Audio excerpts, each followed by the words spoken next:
What kind of world leader walks the streets alone at night? Without bodyguards, without fear, and without imagining that death might be waiting in the shadows. On a cold winter night in Stockholm, Sweden, February 28, 1986, one of the most powerful men in Europe stepped out of a cinema and into the darkness of a quiet city street. Within minutes, he would be lying on the pavement, bleeding into the snow, while his wife screamed for help. That man was Olof Palme, the sitting Prime Minister of Sweden, a political giant whose voice had echoed across the world stage. His murder would shock an entire nation and ignite one of the longest and most controversial murder investigations in modern European history. But before the gunshots, before the chaos and unanswered questions, there was a man whose life shaped the politics of a nation. Olof Palme was not the kind of leader who hid behind armored vehicles or layers of security. In fact, many Swedes believed he was one of them. Approachable, outspoken, and deeply involved in the everyday struggles of ordinary citizens. Born in 1927 in Stockholm, Palme came from a wealthy, upper-class family. Yet despite his privileged upbringing, he developed strong beliefs about social justice, equality, and international solidarity. Those convictions would define his entire political career. After studying in the United States and later at Stockholm University, Palme quickly rose through Sweden's political ranks. By 1969, he had become Prime Minister, leading the Swedish Social Democratic Party and shaping the future of the Swedish welfare state. But Palme was far more than a domestic politician. He became a global voice, and sometimes a controversial one. He openly condemned the Vietnam War, criticizing American bombing campaigns at a time when many Western leaders stayed silent. He fiercely opposed apartheid, becoming one of the most vocal European supporters of the anti-apartheid movement. To many around the world, Palme was admired. To others, he was deeply polarizing. His speeches were sharp, uncompromising, and often directed at powerful governments. Supporters saw courage.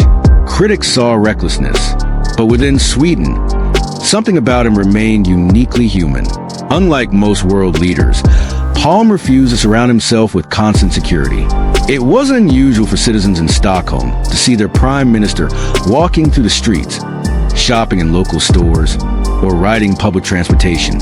In Sweden, this was a reflection of something deeply embedded in the culture: trust. The country had long believed itself to be one of the safest and most stable societies in the world. Political violence was almost unheard of, so Palme continued to live like an ordinary citizen. He walked without guards. He visited cinemas with his family. He moved through the city as if danger simply didn't exist. To most Swedes, this made him relatable. To investigators looking back decades later, it made him vulnerable. Despite his powerful public persona, those close to Palme described a man who was deeply devoted to his family. His wife, Lisbeth Palme, had been by his side for decades. She was intelligent, composed, and fiercely supportive of her husband's political life. Together, they raised their children while navigating the intense scrutiny that came with national leadership. Friends often described the couple as deeply connected, partners in both life and conviction. It was February 28, 1986, and the quiet rhythm of the city had begun to slow as midnight approached. Streetlights reflected off patches of snow along Sveavägen, one of the capital's busiest avenues. Cars passed occasionally, their headlights sweeping across storefront windows and icy pavement. Just minutes earlier, Olof Palme and his wife Lisbeth Palme had stepped out of a movie theater after watching a film together. It had been an ordinary evening. No bodyguards, no security detail, just a husband and wife walking home through their city. For decades, Palme had insisted on living like this, without barriers between himself and the public.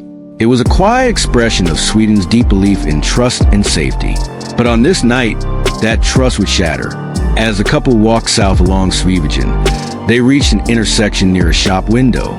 The glow from the lights briefly illuminated their faces as they slowed their pace. Then, without warning, footsteps approached rapidly from behind. A man stepped forward. He was close, just a few feet behind them. In a split second, he raised a handgun. The weapon was believed to be a .357 Magnum revolver, a powerful firearm capable of inflicting devastating damage. The first shot exploded into the night. The sound shattered the quiet street. The bullet struck Olof Palme in the back at close range. The impact was catastrophic. Before anyone could react, the attacker fired again. The second bullet grazed Lisbeth Palme, tearing through her coat and wounding her as she stood beside her fallen husband. The shock of the moment was overwhelming. Witnesses later described the scene as surreal. People turned toward the sound of the gunshots, confused at first. Some thought it might have been a car backfiring, but then they saw the figure lying motionless on the pavement. Lisbeth's voice pierced the night. She screamed for help. Several pedestrians rushed forward. One bystander knelt beside Palme, trying desperately to assess his condition. Another ran to call emergency services. Palme's breathing was shallow and irregular. Lisbeth knelt beside him, her hands trembling as she tried to speak to him, but there was no response. Meanwhile, the gunman had already disappeared. Witnesses saw him sprint down a side street called Tunnelgaten, disappearing into a stairway that climbed toward darker residential blocks. The escape route was fast and efficient. Within seconds, the gunman had vanished into the night. No one managed to stop him. No one knew who he was. And no one yet realized they had just witnessed the assassination of a world leader. Emergency responders arrived quickly after multiple calls flooded police dispatch. Paramedics rushed to the scene and immediately began life-saving measures. They attempted CPR. They tried to stabilize his breathing. But the damage caused by the powerful revolver round was catastrophic. Paul was placed into an ambulance and rushed towards Sabbatsberg Hospital, one of the nearest medical facilities. Inside the ambulance, medics continued working desperately to revive him. Lisbeth, shaken and injured, was transported as well. When doctors at the hospital examined the Prime Minister, the grim reality became clear. The bullet had caused massive internal injuries. Despite every effort from the medical team, it was too late. Shortly after midnight, Olof Palme was pronounced dead. News of the assassination spread rapidly through Sweden. At first, many people refused to believe it. The idea that the Prime Minister had been shot on a public street seemed unimaginable. Sweden had not experienced a political assassination of this magnitude in modern history. Yet the truth could not be denied. The leader of a nation had been murdered in the open, and somewhere in the darkness of Stockholm, the killer was still free. Within hours, the country would launch one of the largest murder investigations in European history. Back on Sveavägen, police sealed off the area where the Prime Minister had fallen. The pavement was still stained with blood. Forensic investigators moved slowly through the scene, carefully examining every inch of the sidewalk, every crack in the asphalt, every nearby doorway. They were searching for anything the killer might have left behind. Shell casings, footprints, fibers, fingerprints. But what they found was both helpful and deeply frustrating. 2 bullets were eventually recovered from the area.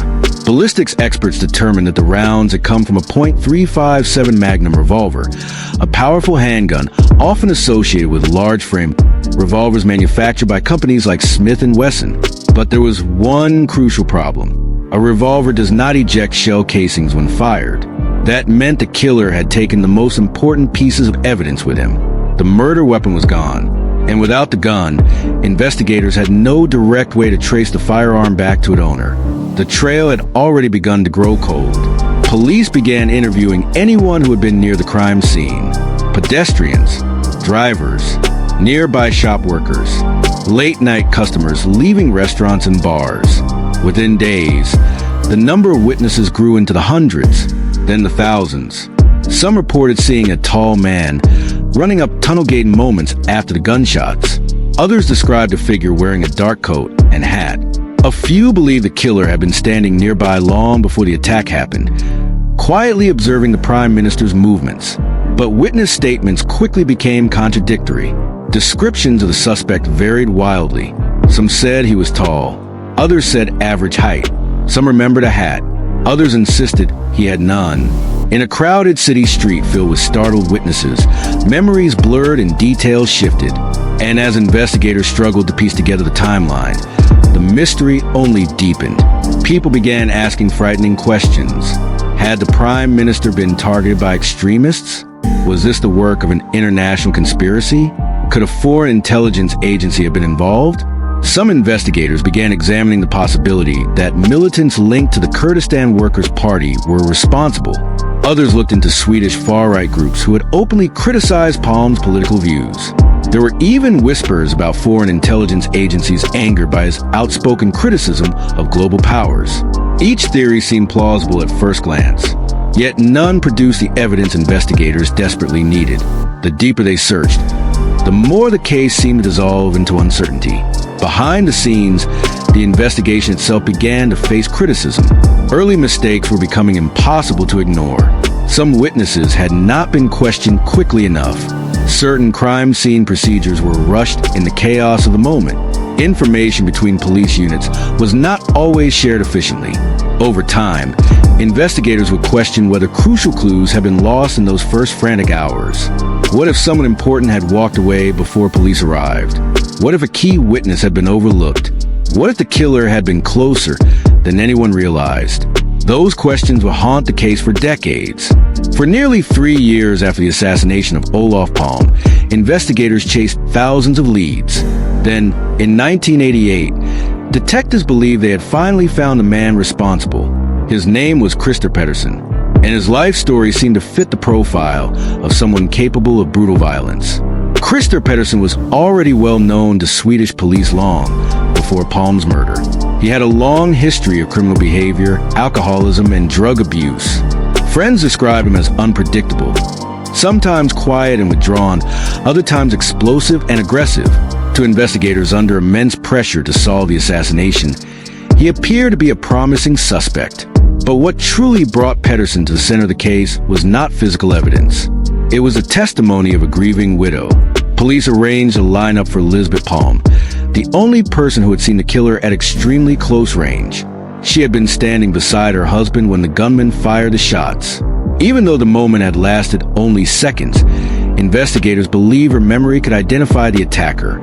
During the lineup, Lisbeth examined the men presented before her. Then she pointed to Pettersson. She said he was the man she had seen that night. For investigators, this seemed like the breakthrough they had desperately hoped for, with the widow of the Prime Minister identifying him. Police believed they finally had their assassin.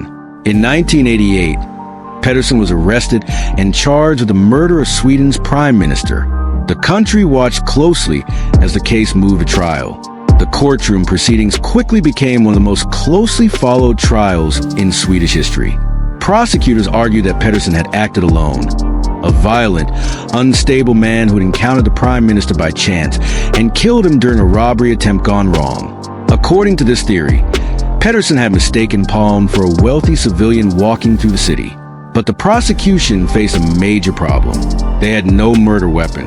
They had no forensic evidence linking Pettersson to the crime scene. No fingerprints. No gun. No blood evidence. No eyewitnesses other than Lisbeth Palme, who could clearly identify him.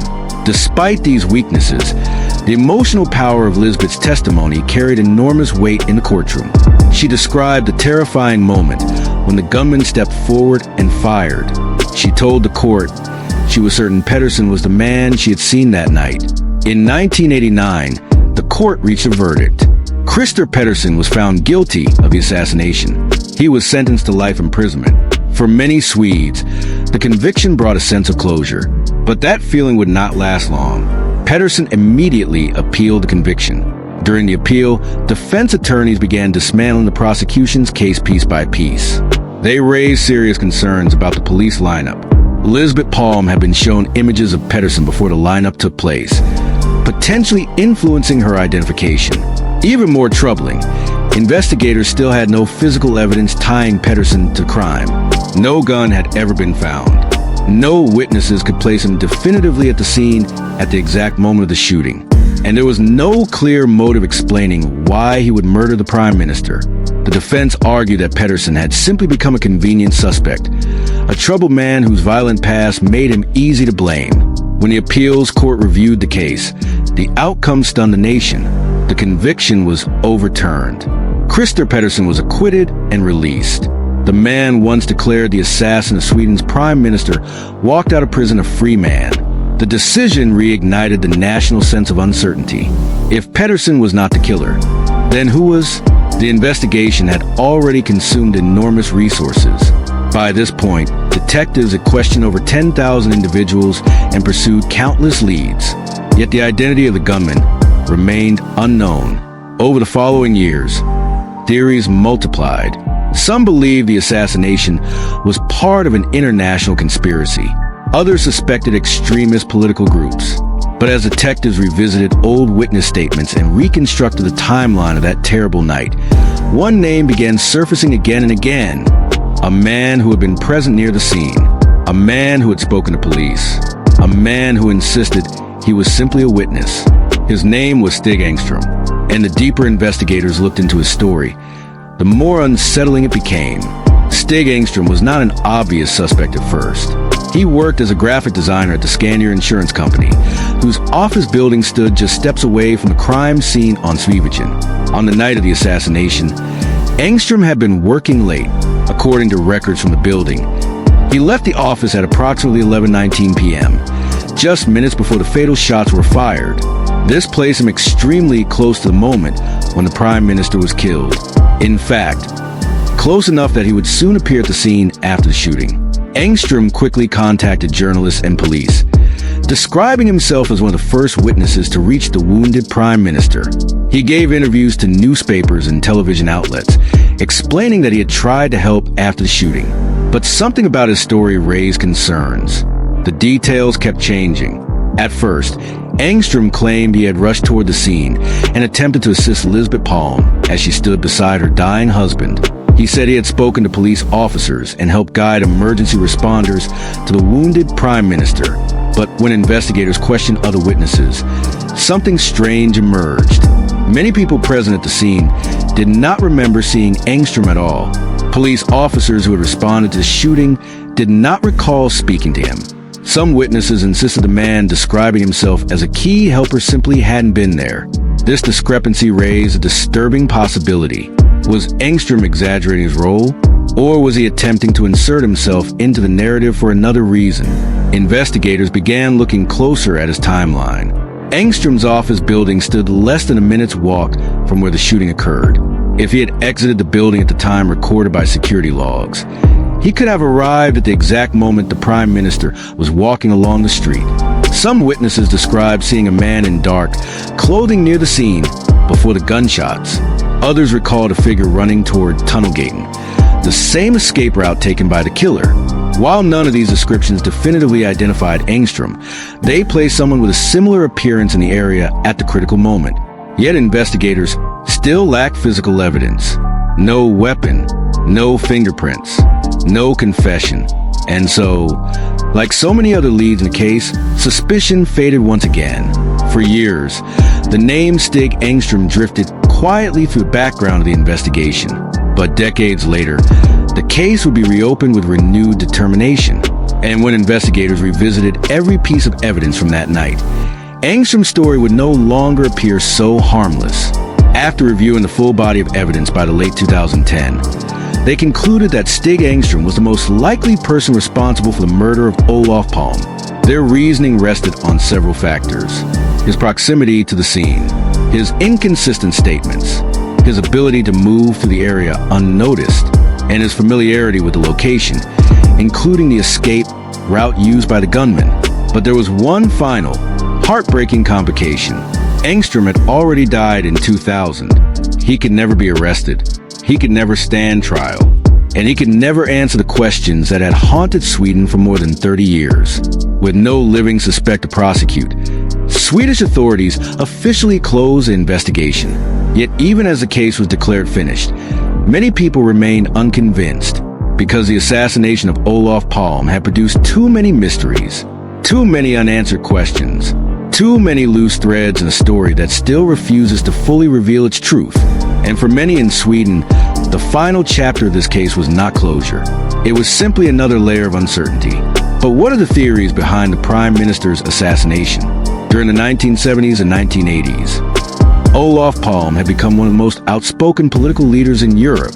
His policy strengthened Sweden's welfare system and promoted social equality at home. But internationally, his voice was even louder. He openly condemned the Vietnam War, comparing the bombing of Hanoi to some of the darkest moments in 20th century warfare.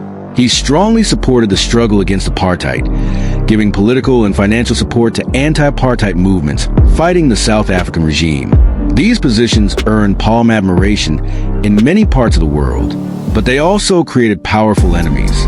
Some conservative groups viewed him as dangerously sympathetic to socialist and anti-colonial movements. Certain extremist factions within Sweden saw him as a traitor to Western interests.